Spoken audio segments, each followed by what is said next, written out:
ദൈവത്തിന് സ്തോത്രം. ഏവർക്കും ക്രിസ്തുയേശുവിൽ സ്നേഹ വന്ദനം. കഴിഞ്ഞ ദിവസം ഇമോഷനെ കുറിച്ച് അഥവാ വികാരത്തെ കുറിച്ച് ചില കാര്യങ്ങൾ നമുക്ക് ചിന്തിപ്പാനിടയായിട്ടുണ്ട്. അതിനോട് ചേർത്ത് സപ്രഷൻ, റിപ്രഷൻ എന്നീ രണ്ട് കാര്യങ്ങൾ കൂടി നമുക്ക് ചിന്തിക്കേണ്ടതായിട്ടുണ്ട്. ബോധപൂർവമായ നിയന്ത്രണം അഥവാ അടിച്ചമർത്തലാണ് സസ്പ്രഷൻ എന്ന് നമുക്ക് മനസ്സിലാക്കാൻ സാധിക്കും. ഉദാഹരണത്തിന്, ഒരുവന് കോപം വരും. ചിലപ്പോൾ അവന്റെ മുതിർന്നവരോട് അല്ലെങ്കിൽ ലീഡേഴ്സിനോട്, ഉയർന്ന ഉദ്യോഗസ്ഥരോടൊക്കെ സ്വാഭാവികമായിട്ടും കോപം പലർക്കും വരാറുണ്ട്. എന്നാൽ അത് പ്രകടിപ്പിക്കാതെ വണ്ണം സ്വയം അടിച്ച് അമർത്തി അത് ഒതുക്കി മുൻപോട്ട് പോകേണ്ടതായിട്ട് വരുന്ന അനുഭവങ്ങളുണ്ട്. അവിടെ അവന് അപ്രകാരം തന്നെയാണ് ചെയ്യുന്നത്. അതേപോലെ ലൈംഗിക വികാരം അതെല്ലാവരിലും ഉണ്ടാകുന്ന ഒരു കാര്യമാണ്. എന്നാൽ അത്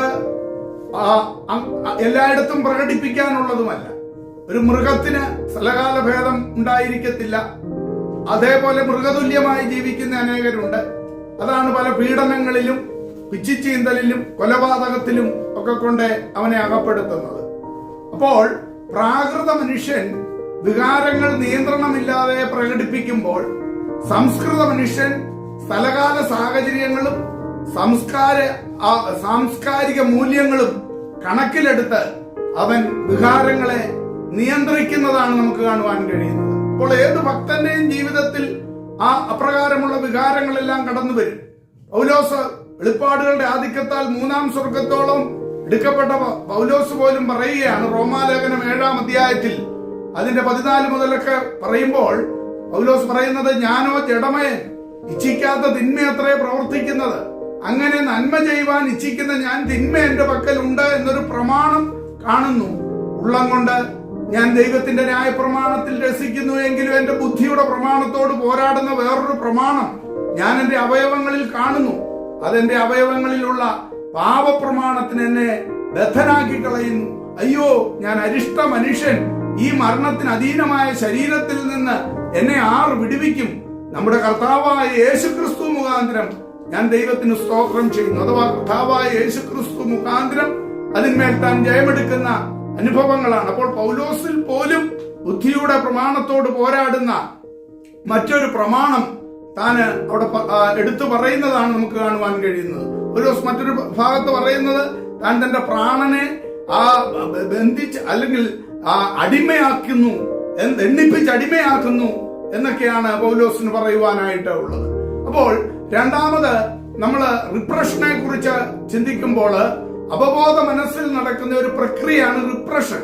ബോധപൂർവമല്ലാത്ത അടിച്ചമർത്തലാണിത്. ഇങ്ങനെ അടിച്ചമർത്തപ്പെട്ട വികാരം പല വിധത്തിൽ അത് പുറത്തു വന്നുകൊണ്ടിരിക്കും, അടിച്ചമർത്തിയെങ്കിൽ തന്നെ. കാരണം അരിശം അത് അവന് ചിലപ്പം പ്രകടിപ്പിക്കാൻ പറ്റത്തില്ല. അതുകൊണ്ട് അത് ദുഃഖമായി അവനിലേക്ക് തന്നെ അത് മാറും. ഇത് ഇഞ്ചിഞ്ചായി അവനെ കൊന്നുകൊണ്ടിരിക്കും. ആ അരിശം സംഘർഷത്തിലേക്ക് പിന്നീട് അവനെ കൊണ്ടുപോകും. അത് പിന്നെ ആത്മഹത്യയിലേക്ക് അവനെ കൊണ്ടുപോകും. അതൊക്കെയാണ് നമുക്ക് കാണുവാനായിട്ട് കഴിയുന്നത്. റോമാലേഖനം 1:21 മുതൽ ദൈവപ്രിയമില്ലാതെ ഭോഗപ്രിയരായി നടക്കുന്ന ഒരു കൂട്ടം ജനത്തെ കുറിച്ചൊക്കെ അവിടെയും വിവരിക്കുന്നത് നമുക്ക് കാണുവാനായിട്ട് കഴിയും. അപ്പോൾ ഇതാണ് അവിടെ നാം ഇവിടെ ചിന്തിച്ചതുപോലെ സപ്രഷനും റിപ്രഷനും തമ്മിലുള്ളതാകുന്ന വ്യത്യാസം അവിടെയാണ് നമുക്ക് കാണുവാനായിട്ട് കഴിയുന്നത്. അതുകൊണ്ട് പ്രിയമുള്ളവരെ, നമ്മോട് പോരാടുന്ന ഈ ജഡീക ബന്ധങ്ങളെ പൂർണ്ണമായി അടിച്ചമർത്തിക്കൊണ്ട് ക്രിസ്തുവിൽ ജയം പ്രാപിച്ച് മുൻപോട്ട് പോയില്ല എങ്കിൽ ഇത് നമ്മളെ കീഴടക്കും.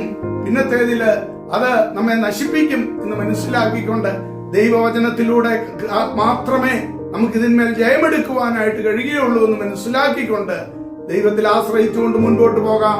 അവിടുന്ന് നമ്മെ അനുഗ്രഹിക്കുമാറാകും. ലോകം വിട്ട മരുവാസിയാം പരദേശിക്ക് സിയോൻപുരി എന്നൊരു നാടുണ്ട്, സ്വർഗ സിയോൻപുരി എന്നൊരു നാടുണ്ട്.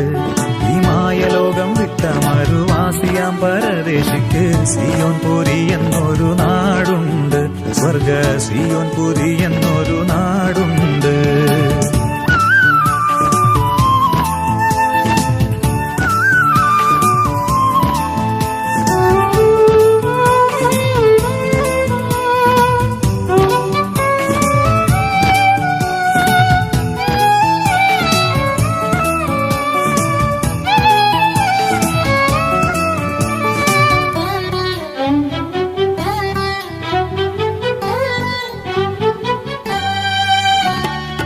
പാലും തേനും ഒഴുകും വാഗ്ദത്ത കാനാൻ നാട്, മാലിന്യമില്ലാത്തവ ഭാഗ്യനാട്. പാലും തേനും ഒഴുകും വാഗ്ദത്ത കാനാൻ നാട്, മാലിന്യമില്ലാത്തവ ഭാഗ്യനാട്. മാലിന്യമില്ലാത്തവ ശാപദോഷങ്ങളില്ല, ചെലേഴും ഭക്തരിൻ വിശുദ്ധ നാട്. മാലിന്യമില്ലാത്തവ ശാപദോഷങ്ങളില്ല, ചെലേഴും ഭക്തരിൻ വിശുദ്ധ നാട്. ഈ മായലോകം വിട്ട മരുവാസിയാം പരദേശിക്ക് സിയോൻപുരി എന്നൊരു നാടുണ്ട്, സ്വർഗ സിയോൻപുരി എന്നൊരു നാടുണ്ട്.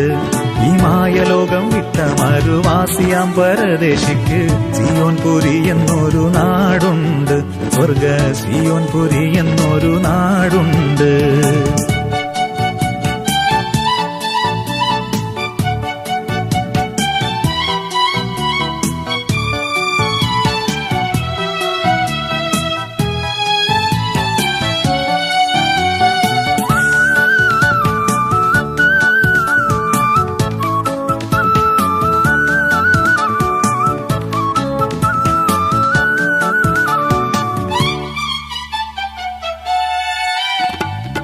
കണ്ണുനീർ തുടച്ചിടും ദൈവം തൻ കണ്ണിൽ നിന്നും മണ്ണിലെ ഖിന്നതകളില്ലവിടെ. കണ്ണുനീർ തുടച്ചിടും ദൈവം തൻ കണ്ണിൽ നിന്നും മണ്ണിലെ ഖിന്നതകളില്ലവിടെ. ദാഹം വിശപ്പുമില്ല, രോഗം മരണമില്ല, ആഹാ എന്താനന്ദമാം പുണ്യനാട്. ദാഹം വിശപ്പുമില്ല, രോഗം മരണമില്ല, ആഹാ എന്താനന്ദമാം പുണ്യനാട്. ഈ മായലോകം വിട്ട മരുവാസിയാം പരദേശിക്ക് സിയോൻപുരി എന്നൊരു നാടുണ്ട്, സ്വർഗ സിയോൻപുരി എന്നൊരു നാടുണ്ട്.